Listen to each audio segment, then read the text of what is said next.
السلام علیکم دوستو، میرا نام ہے اسیب شفقت اور آپ دیکھ رہے ہیں ہنسی ٹی وی۔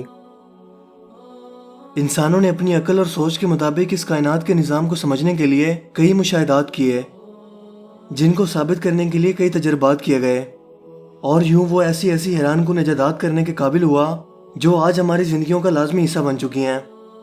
ایسی ایجادات جن کا وجود بظاہر ناممکن نظر آتا تھا۔ سائنس میں اس وقت تک کسی بھی بات کو سچ نہیں مانا جاتا جب تک اسے تجربات کے ذریعے ثابت نہ کر دیا جائے۔ اس مقصد کے لیے سائنسدانوں کو بہت زیادہ محنت اور کھوج کی ضرورت ہوتی ہے، لیکن تاریخ میں سائنسی تجربات کے نام پر کچھ ایسے حیرت انگیز اور انسانیت سوز تجربات بھی کیے گئے ہیں جنہیں سن کر آپ کی عقل دنگ رہ جائے گی۔ ایسے تجربات کرنے والے پاگل سائنسدان اس حقیقت سے اچھی طرح سے واقف تھے کہ یہ بے وقوفانہ اور غیر مہذبانہ عمل ہے، لیکن پھر بھی انہوں نے اسے سر انجام دیا۔ مگر حکومت وقت نے اس کی سنگینی کو سمجھتے ہوئے فوراً ایسے تجربات کرنے پر پابندی لگا دی۔ یہ بھی سچ ہے کہ ایسے تجربات سے ہمیں بہت کچھ نیا سیکھنے کو ملا۔ یہ آخر کون سے ایسے سائنٹیفک تجربات تھے؟ آئیے اس ویڈیو میں جان لیتے ہیں۔ 1907 میں ایک امریکی فزیشین ڈاکٹر ڈنکن میکڈیگل نے ایک ایسا حیران کن تجربہ کیا جسے آج 21 گرام ایکسپیریمنٹ کہا جاتا ہے۔ انہوں نے انسانی جسم میں موجود روح کے وزن کو جاننے کی کوشش کی۔ جی ہاں، آپ نے صحیح سنا، انسانی جسم کا نہیں بلکہ روح کا وزن۔ اس مقصد کے لیے 6 ایسے مریضوں کا انتخاب کیا گیا جن کی جلد ہی کسی جان لیوا مرض سے موت ہونے والی تھی۔ ان کے مرنے سے پہلے ہر ایک مریض کے جسم کا وزن کیا گیا تاکہ ان کے مرنے کے بعد دوبارہ وزن کیا جائے، اور جو فرق آئے گا وہی روح کا وزن ہوگا۔ یوں اس تجربے کا آغاز ہوا۔ پہلے مریض کی موت ہوتے ہی دوبارہ اس کا وزن کیا گیا تو 21 گرام کا فرق نکلا، یعنی موت کے بعد اس کا وزن 21 گرام کم ہو چکا تھا۔ دوسرے مریض کا وزن مرنے کے بعد تھوڑا کم ہوا، مگر کچھ ہی دیر میں وہ پھر سے پہلے جیسا ہو گیا۔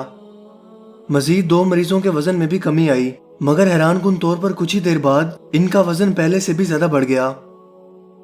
ایک مریض کی فوراً موت ہو جانے کی وجہ سے اس کا وزن ماپا نہ جا سکا، جبکہ آخری مریض کا وزن کرنے پر یہ پتہ چلا کہ اس میں کوئی بدلاؤ نہیں آیا، لیکن کچھ ہی دیر میں اس کا وزن پہلے سے 28 گرام تک کم ہو گیا، یعنی ہر ایک مریض کے جسم کا وزن الگ الگ طریقے سے برتاؤ کر رہا تھا۔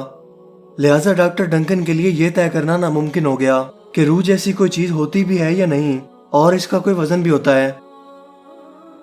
اس کا سائنسی نتیجہ یہ نکلا کہ موت کے بعد انسانی جسم کے وزن میں ہونے والا بدلاؤ دراصل کیمیائی رد عمل کا نتیجہ ہوتا ہے، نہ کہ روح کی وجہ سے۔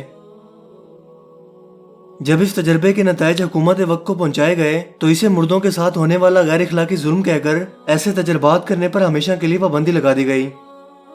ڈاکٹر ڈنکن انسانی روح کا وزن تو نہ جان پائے، مگر انہیں روح سے متعلق قرآن کریم میں بیان کردہ اس آیت کا یقین ضرور ہو گیا ہوگا کہ روح حکم ربی ہے، یعنی یہ اللہ تعالیٰ کا حکم ہے۔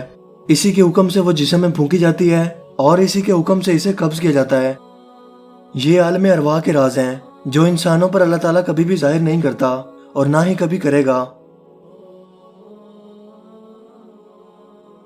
1934 میں امریکہ میں اسی سے ملتا جلتا ایک اور حیرت انگیز تجربہ کیا گیا جب ایک مردہ انسان کو پھر سے زندہ کرنے کی کوشش کی گئی۔ ڈاکٹر رابرٹ ای کارنش نام کے شخص کا یہ ماننا تھا کہ ہمارے ہاں چونکہ زیادہ تر اموات ہارٹ اٹیک کی وجہ سے ہوتی ہیں اور اس دوران جسم میں خون کی گردش بند ہو جاتی ہے، لیکن اگر کسی طرح سے اس خون کی گردش کو پھر سے چلا دیا جائے تو ہم کسی بھی مردہ انسان کو پھر سے زندہ کر سکتے ہیں، جو بظاہر میڈیکلی طور پر عقلی دلیل معلوم ہوتی ہے۔ لہٰذا اس تجربے کا آغاز ہوا اور چند مردہ انسانوں کی میت کو لے کر ہر ایک میت کو ایڈرینلن نام کے کیمیکل کا ایک انجیکشن دیا گیا جو انسانی خون کو پتلا کرنے کی صلاحیت رکھتا ہے۔ ان مردہ شخص کو ایک سیسا کی طرح دکھنے والے ایک بڑے سے بیڈ پر لٹا کر ایک جھولے کی طرح اوپر نیچے کرنے کی کوشش کی گئی تاکہ خون کی گردش کو پھر سے چلایا جا سکے، مگر کوئی بھی میت زندہ نہ ہو سکی، اور ہوتی بھی کیوں بھلا، کیونکہ زندگی اور موت اللہ تعالیٰ کے اختیارات ہیں نہ کہ انسان کے۔ لہٰذا یہ ایک محض بے وقوفانہ تجربہ تھا، مگر اس میں ناکامی کے باوجود سائنسدانوں نے ہمت نہیں ہاری اور ان تجربات کو کتوں پر آزمایا۔ لہٰذا 5 ایسے کتوں کو لایا گیا جن کی ابھی موت واقع ہوئی تھی۔ حیرت انگیز طور پر 2 کتے اس تجربے سے زندہ ہو گئے، مگر 3 مردہ ہی رہے۔ دوبارہ زندہ ہونے والے کتے کچھ ہی عرصے بعد ایک جان لیوا بیماری سے مر گئے۔ اس تجربے میں کچھ حد تک کامیابی کے بعد اسے مزید بڑھانے پر اور ایک بار پھر انسانوں پر ریسرچ کرنے کا ارادہ کیا گیا،